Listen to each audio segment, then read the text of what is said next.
Yo les gars, c'est Mathis Football, on se retrouve aujourd'hui pour une toute nouvelle vidéo. Mon retour les mecs sur YouTube où je vais pas passer par quatre chemins, on va charbonner. Je vais me la donner les gars sur tout l'été, voilà j'avais fait une petite pause mais j'avais continué Insta, Twitter, Thread aussi également, on vient de passer la barre des 10 000 abonnés, merci énormément. Et donc aujourd'hui les mecs, on va donner notre avis, je vais donner mon avis et vous donnerez le vôtre en commentaire sur bien évidemment la très grosse arrivée de Pierre-Emile Højbjerg à l'Olympique de Marseille. Donc bien évidemment, juste avant que la vidéo commence les mecs, je vous invite à vous abonner à ma chaîne YouTube, ça ferait extrêmement plaisir, mais également à liker la vidéo si elle vous aura plu. Et sur ce, on va directement partir. Donc hop, voilà, on perd pas les petites habitudes les gars. Donc on va commencer, voilà, Pierre-Emile Højbjerg, encore une recrue XXL pour Roberto De Zerbi. Donc l'Olympique de Marseille est sur la bonne voie pour recruter le milieu de terrain international danois Pierre-Emile Højbjerg pour la saison à venir. Un transfert de renom pour l'équipe présidée par Pablo Longoria, où tout le monde voulait son départ. Et là franchement il est en train de mettre, mais vraiment, mais tout le monde d'accord sur ce mercato avec Mehdi Benassia. L'Olympique de Marseille devrait rapidement enregistrer l'arrivée de Pierre-Emile Højbjerg pour la saison 2024-2025. Le club olympien est d'accord avec le milieu de terrain international danois pour un prêt avec option d'achat obligatoire estimé à environ une quinzaine de millions d'euros, ce qui est vraiment pas cher du tout les mecs. Comme le montrent plusieurs vidéos publiées sur les réseaux sociaux, l'ancien Bavarois est bien arrivé dans le sud de la France. Un énorme coup pour l'OM qui va pouvoir compter sur une vraie référence au milieu de terrain. À faire, à suivre. Donc tout d'abord les mecs, on va aller voir donc visite médicale en cours pour Højbjerg avec l'OM. Le milieu de terrain signera son contrat de 4 ans dans la foulée. Contrat de 4 ans pour un joueur qui a 28 ans, qui est un joueur confirmé. On passera voilà, par Transfermarkt pour aller voir tout ça. Ici on a quelques images voilà, d'hier. Quand il est arrivé à l'OM, voilà, dans une chaude ambiance comme d'habitude, comme on a pu accueillir Greenwood, comme on a pu accueillir Alex Sanchez il y a 2 ans, comme on a pu accueillir Iliman Ndiaye l'année dernière. On espère que ce ne sera pas le même rendement bien évidemment, mais donc voilà, il est arrivé avec sa famille. Voilà, toujours très content, très content. Voilà, donc ensuite les mecs, on peut enchaîner très rapidement, mais vraiment sur voilà Mourinho qui avait une déclaration sur Pierre-Emile Højbjerg. Alors il n'avait pas mâché ses mots et donc il avait parlé comme quoi que c'était un joueur phénoménal. Donc on va lire sa déclaration. Donc Pierre est très intelligent, il lit très bien le jeu, il comprend très bien le jeu. Il sera entraîneur un jour, c'est sûr. C'est une plaie. Il se demande toujours pourquoi on fait ceci ou cela. Sur le terrain, il lit très bien la situation et les gens qui l'entourent sont vraiment compacts et lisent le jeu. Physiquement, il est très fort et techniquement, il est bien meilleur que ce que les gens pensent.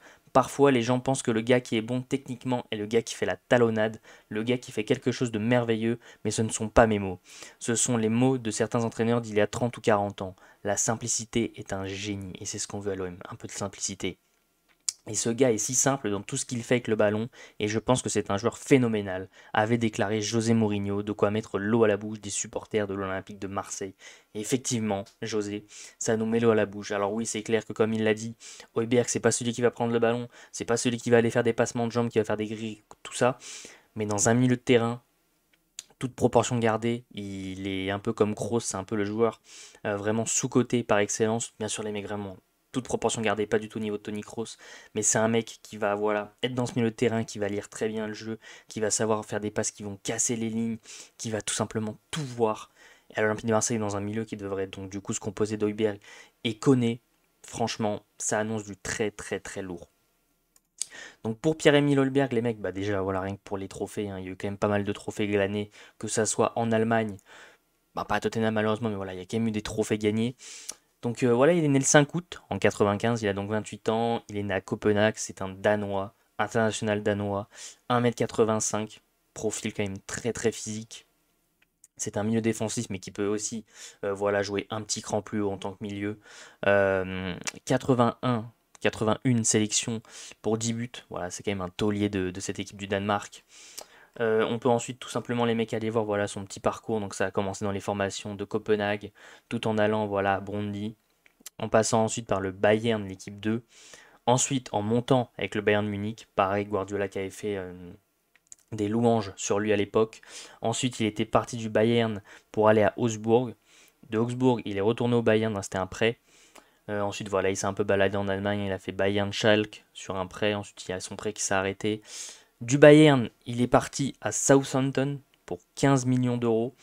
Je pense que c'est à partir de ce moment-là que sa carrière s'est vraiment mis à dégringoler. Enfin, pas dégringoler, parce que non, non, non, du tout, les mecs, désolé, j'utilise mal mes mots.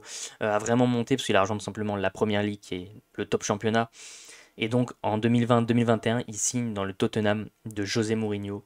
Et c'est là où il va se montrer le meilleur possible, avec voilà, un joueur qui a atteint la valeur marchande de 45 millions d'euros. C'était un joueur qui a été très très cher.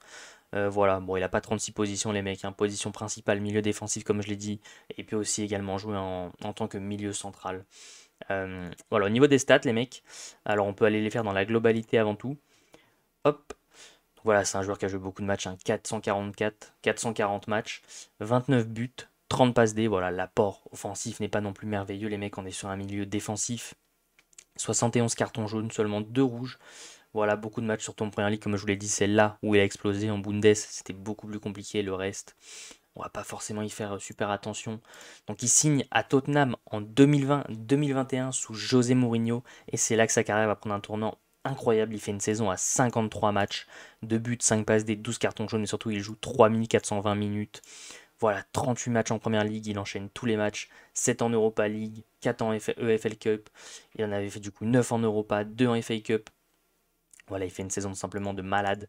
Si je dis pas de bêtises, José Mourinho qui est encore en poste en 2021-2022, on continue sur les mêmes bases, 36 matchs de PL, 5, 4, 2, 1, 48 matchs au total dans la saison, quasi 4000 minutes de jouer. Ensuite, on a le départ de José Mourinho pour la venue d'Antonio Conte. Est-ce que son temps de jeu a diminué? Eh bien les mecs, tout simplement non. C'est toujours la pierre angulaire de ce milieu de terrain de Tottenham. Et donc on reste sur les mêmes bases. 44 matchs, 5 buts, 7 passes D, qui a quand même un petit apport offensif quand même dans la saison. 4000 minutes jouées comme d'habitude. Voilà, il enchaîne au plus haut niveau avec Tottenham. Et malheureusement, il y a cette saison 2023-2024 où cette fois-ci, il va jouer 39 matchs, 36 matchs de Première Ligue, cette fois pas d'apport offensif, mais surtout seulement 1300 minutes en Première Ligue, ce qui est très peu, ce qui est vraiment très peu. Et voilà, parce qu'on sait qu'il avait mis, c'était avec l'arrivée du coup les mecs de Postecoglou, qui arrivait des Celtic Glasgow, je crois. Donc voilà, qui a mis en place un milieu de terrain avec Bissouma et Sarr. Malheureusement, Højbjerg n'avait plus trop sa place dans ce milieu de terrain. Donc voilà, il est un peu passé à la trappe. Mais voilà, il y a quand même eu des petites choses. Bon, voilà, c'était jamais fameux, hein. Très souvent des entrées en jeu, pas très souvent titulaire. Mais bon, les gars, du côté de l'Olympique de Marseille, on sait que Højbjerg sera titulaire. On sait qu'il va être un homme fort. À voir, voilà, si Kondogbia reste. À voir ce qui se passe avec Verretou. Rongier, comment il va revenir aussi. Et la doublette, donc, du coup, qui devrait former avec Koné. On attend aussi de voir s'il y aura d'autres recrues. Il devrait y avoir d'autres recrues. De Zerbi veut d'autres recrues. Donc, ce sont des choses qu'on verra avec le temps, les mecs.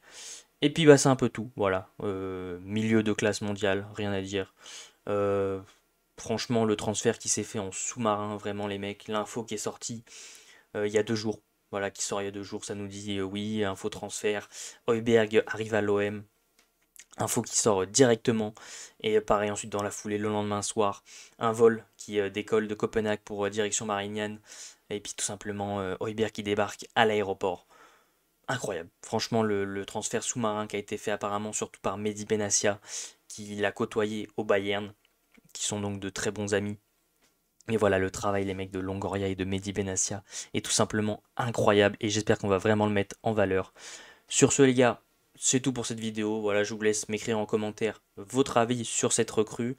Je vous invite également, voilà, à liker pour le référencement, ça fait toujours extrêmement plaisir. À vous abonner à ma chaîne YouTube en activant la cloche des notifications, mais également à me suivre sur Thread, Instagram ou tout simplement Twitter. Voilà, les mecs, tous les liens sont dans la description. Sur ce, les gars, on continue de supporter le meilleur club de France. C'était Mathis Football. Ciao l'équipe!